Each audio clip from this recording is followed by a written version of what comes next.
বলার কোনো ভাষা নেই।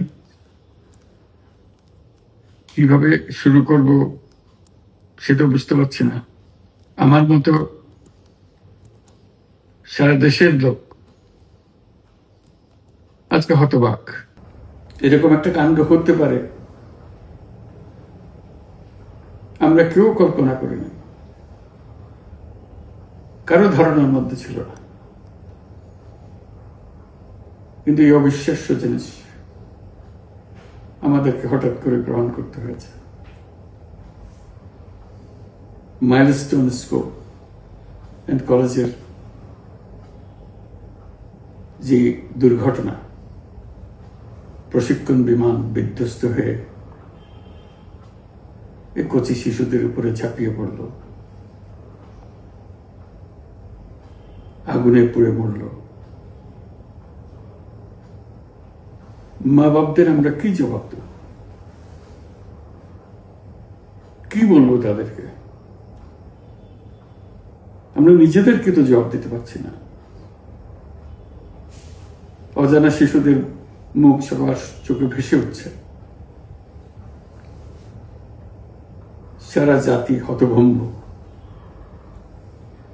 বাক্রুদ্ধ। আমরা অবশ্যই তদন্ত করব, তদন্তটা তারা ফিরে আসবে না। আমরা চিকিৎসার ব্যবস্থা করছি,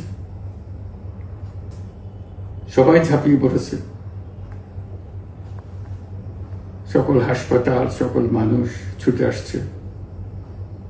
আমরা সবার কাছে অনুরোধ করছি, হাসপাতালে ভিড় করবেন না।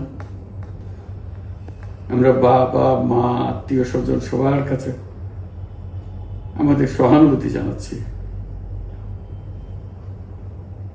বাংলাদেশের যত সন্তান আছে সবাই আপনাদের সন্তান। আমরা সবাই আপনাদের সঙ্গে আছি, জাতির সমস্ত লোক আপনাদের সঙ্গে আছে। আমরা তাদের জন্য শোক দিবস ঘোষণা করেছি। আগামীকাল শোক দিবস। আমরা সবাই মিলে তাদের কথা স্মরণ করব, তাদের আত্মার শান্তি কামনা করব। আজকে থেকে সবাই তাদের আত্মার জন্য, তাদের রুহের জন্য মাগফিরাত কামনা করব। আল্লাহ আপনাদেরকে শান্তি দিন। আমাদের জাতির সবাইকে, যারা এই দুর্ঘটনায় বিধ্বস্ত, সবাইকে আল্লাহ শান্তি দেন। তাদের জন্য দেশবাসী সবাই আমরা দোয়া করছি। আল্লাহ এই শিশুদের জান্নাতবাসী করে। খুদা হাফেজ। দুর্ঘটনা ঘটে যাওয়াতে আমরা হয়তো অনুষ্ঠানটি একটু ছোট করে এনেছি। এরই ভিতরে বিভিন্ন অঙ্গ সহযোগী সংগঠনের নেতৃবৃন্দকে দায়িত্ব দেওয়া হয়েছে, বিশেষ করে বার্ন ইউনিটে যারা কাজ করেন। এর মধ্যে আমাদের কর্মীদেরকে নির্দেশনা দেওয়া হয়েছে যে সেখানে গিয়ে ব্লাড ডোনেট করার জন্য।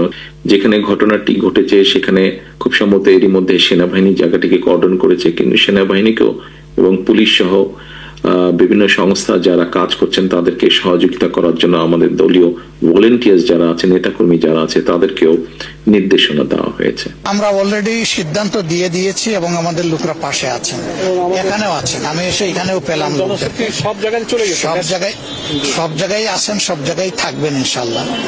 এরপরে একটু যখন সেটেল হবে ঘটনা, তখন আমরা প্রত্যেকটি পরিবারে যাবো ইনশাল্লাহ। যেখানে যাকে যেটুকু করার দরকার, আল্লাহ যেন আমাদেরকে সেটা করার তৌফিক দেন। আপনারা দোয়া